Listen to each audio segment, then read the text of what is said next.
यीशु जी प्रार्थना करने के बारे में सिखाते हैं। एक समय यीशु जी एक स्थान में प्रार्थना कर रहे थे। प्रार्थना खत्म होने के बाद उनके एक शिष्य ने उनसे कहा, गुरुजी, हमको प्रार्थना करना सिखाएं।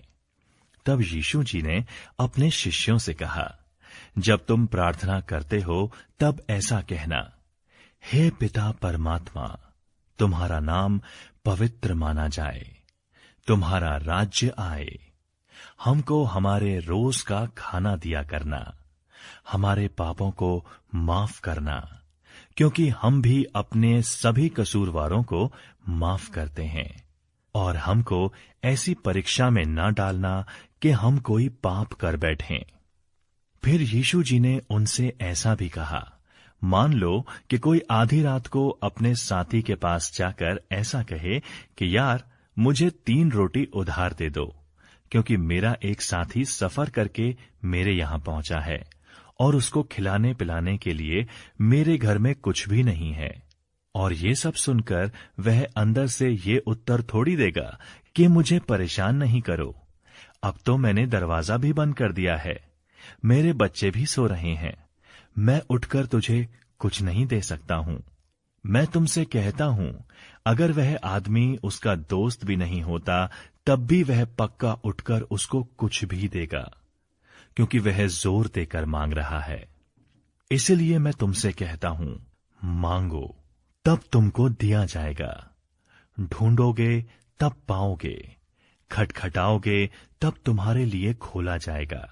क्योंकि जो मांगता है उसको मिलता है, जो ढूंढता है वह पाता है, और जो खटखटाता है उसके लिए खोला जाता है। अगर तुम्हारा पुत्र तुमसे मछली मांगता है, क्या तुम उसको मछली के बदले में सांप दोगे? और अगर वह अंडा मांगे तो तुम उसको बिच्छू थोड़ी दोगे? तुम पापी आदमी होने पर भी अगर बच्चों को बगैर कोई रोक टोक के अच्छी चीज देना चाहते हो, तब तुम्हारा पिता परमात्मा भी अपने मांगने वालों को ईश आत्मा का दान क्यों नहीं देंगे? परमात्मा में भरोसा रखना चाहिए। यीशु जी ने फिर कहा, मैं तुमसे कहता हूं कि चिंता ना करो, ना अपनी जिंदगी के लिए कि हम क्या खाएंगे, और ना अपने शरीर के लिए कि हम क्या पहनेंगे, क्योंकि जीवन खाने और तन कपड़े से बढ़कर है। तुम कौवों को ध्यान से देखो, वो ना तो बोते हैं और ना काटते हैं, और ना तो उनके भंडार हैं और ना आंगन, तब भी परमात्मा उनको खिलाते हैं। और तुम सब चिड़ियों से बहुत बढ़कर हो। क्या तुम चिंता करके अपनी आयु का एक भी पल बढ़ा सकते हो?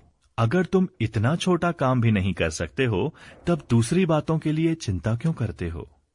फूलों को देखो कि वे कैसे बढ़ते हैं, वे ना तो मेहनत करते हैं और ना कोशिश करते हैं। फिर भी मैं तुमको बताता हूं कि सालोम का राजा भी अपनी सारी शान शौकत में भी उनमें से एक के तरह भी सजा धजा नहीं था। हे कम विश्वास करने वालों, अगर परमात्मा मैदान की घास को जो आज है और कल आग में फेंक दिया जाएगा ऐसे पहनाते हैं, तब वे तुमको क्यों नहीं पहनाएंगे? इसीलिए तुम भी इस बात के लिए कुछ चिंता ना करो कि हम क्या खाएंगे या क्या पहनेंगे। दुनिया के सब लोग इन चीजों के पीछे दौड़ते हैं, पर तुम्हारा पिता परमात्मा जानता है कि तुमको इन सब चीजों की जरूरत है। इसलिए तुम सबसे पहले परमात्मा के राज्य की ओर अपना मन लगाओ, तब ये सब चीज भी तुमको अपने आप मिल जाएगी। ओ छोटे झुंड, नहीं डर, क्योंकि तुम्हारे पिता परमात्मा ने तुमको अपने राज्य देने की कृपा की है। अपनी संपत्ति को बेचकर दान कर दो, तब तुम अपने लिए ऐसा बटुआ बनाओ जो कभी नहीं फटता, और परम स्वर्ग में कभी नहीं नाश होने वाला धन जमा करो। वहां ना तो कोई चोर आता है और ना कीड़े खाते हैं, क्योंकि जहां तुम्हारा धन है वहीं तुम्हारा मन भी लगा रहता है।